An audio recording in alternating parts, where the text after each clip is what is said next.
이재명 대표가 사흘 뒤에 증인으로 출석해야 했었던 재판이 있는데 바로 대장동 재판입니다. 대장동 민간업자들 배임 혐의와 관련된 재판이었는데 여기에 출석하지 않겠다고 해서 또 논란이 되고 있습니다.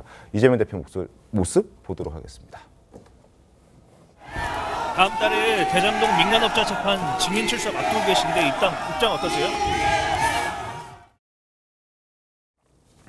자, 증인으로 채택이 돼서 출석을 하라고 재판부로부터 요청을 받았는데 윤기찬 변호사님 불출석하겠다고 합니다. 가능한 겁니까? 그러니까 이게 대장동 관련 사건이 재판이 2개가 진행되고 있습니다. 하나는 본인 거랑 뭐 그렇죠, 이재명 대표 거랑. 정진상 실장이 기소돼서 재판받고 있는 부분. 그러니까 또 하나는 이제 민간업자들 위주로 받는 게 있어요. 유동규 네. 씨하고 이 부분에 관련돼서 검찰이 증인 신청을 했죠. 이 민간업자들 관련해서 과연 이재명 대표가 당시 성남시장이었기 때문에 네네. 성남시장으로서 보고와 결재를 했는지 여부를 확인해야 되겠다. 이 부분하고 그다음 민간업자들로 성남시의 여러 가지 개발 계획 등 개발 계획의 또 실행 이런 과정들이 흘러갔거든요. 정보들이 이 흘러가는 과정에서 이걸 인지하고 묵인했는지 이런 것도 사실 필요한 겁니다. 네. 그래야지만 범죄 성립 여부와 관련돼서 정하기 때문에 그런데 이것 관련해서 검찰이 필요하다라고 했고 법원도 심리상 필요하다라고 결정했는데 그래서 증인 채택을 했어요. 네. 그러니까 네 개 기일을 지정했습니다. 21일, 24일, 28, 31일. 근데 21일부터 안 나겠다고 하신 건데 안 나가는 이유가 첫 번째는 이게 당대표고 국회의원이라 바쁘다 이겁니다. 네. 네. 두 번째는 이제 재판이 많다. 이런 거고 세 번째 아는 바 없다. 아는 바 없다라는 게 사실 좀 저는 개인적으로 아는 바 없으면 그 아는 바 없음을 가서 밝혀야 되잖아요. 이것이 증인신문입니다. 어떻게 아는 바가 없는지를 내가 스스로 재판정에 서서 입증하는 것이 본인 주장을 어떻게 보면 재판부에게 설득하는 과정인데 이걸 안 하겠다는 겁니다.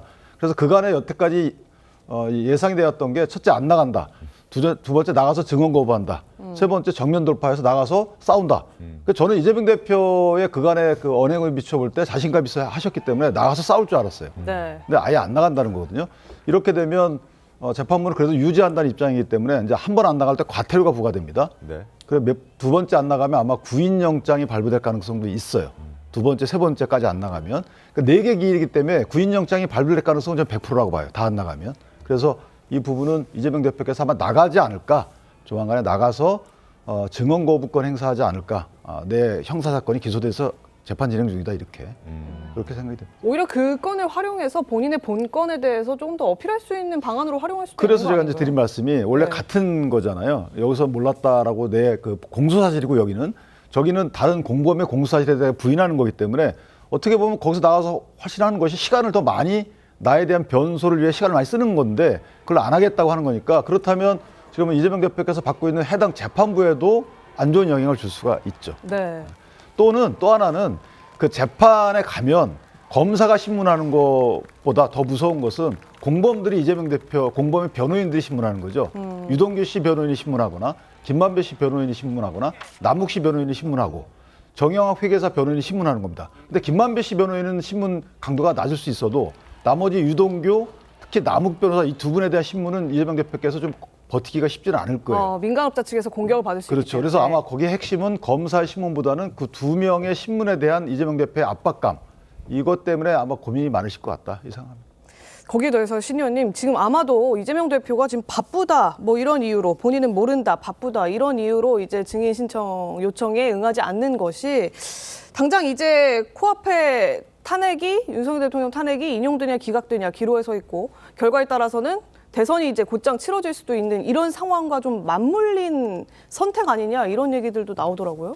아무래도 지금 이재명 대표는 민주당에서의 그런 민생 행보를 열심히 하고 있지 않습니까? 그래서 이 탄핵 이후의 대선 준비 그리고 집권에 대한 대비 이런 부분에 있어서 많은 정책적인 고민을 하고 있는 걸로 알고 있는데 사실은 이 재판에 대한 상황은 많은 의원들이 사실 잘 모릅니다. 그래서 이런 재판이라는 거는 그 변호인단 그리고 그 당사자 간의 여러 가지 방어 논리 그리고 공소 사실 이런 디테일까지 모든 사람들이 다 알기는 어렵기 때문에 이런 재판 이슈가 나오면 저희가 사실은 왜 그런 건지 명확하게 설명하기에는 좀 한계는 있다.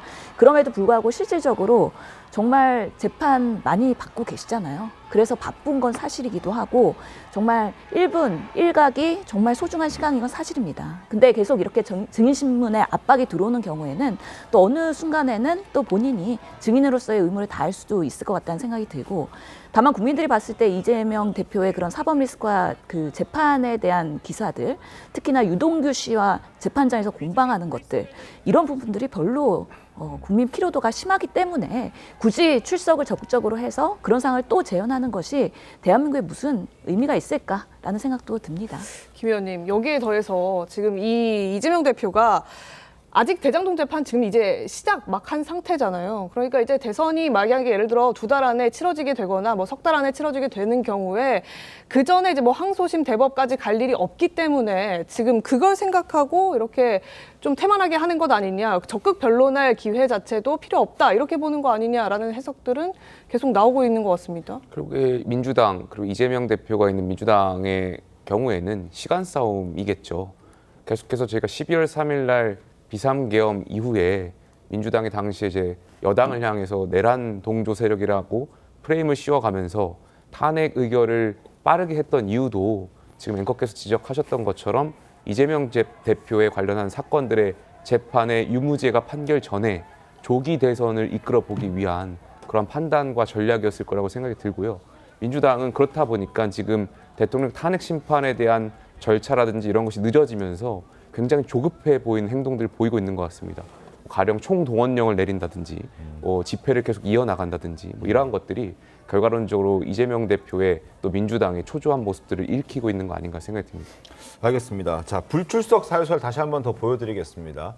뭐 여러 가지 이유들을 대면서 출석하지 않겠다라고 이재명 대표는 말하고 있지만 가장 납득 안 가는 것은 당시 이재명 대표 대장동 사건, 그러니까 대장동 사업이 벌어졌던 시절에 본인은 성남시장이었습니다. 성남시장이었는데 대장동 민간업자 배임 사건에 대해서 아는 내용이 없다라고 얘기하는 게 이 부분 저는 제일 이해가 안 갔거든요. 어떻게 모를 수가 있을까? 본인도 대장동 재판 관련해서 지금 뭐 사건 관련해서 재판을 받고 있는데 이걸 어떻게 모른다라고 말을 할 수 있을까요, 송국은 원장님? 대장동 개발 사업은 어떻게 보면은 그 민간업자들에게 천문학적인 돈이 흘러갔잖아요. 네. 그런데 그렇게 하도록 구도를 만들어서 나중에 최종적으로 결재를 한 사람은 이재명 성남시장입니다. 그러니까요. 인허가권자죠.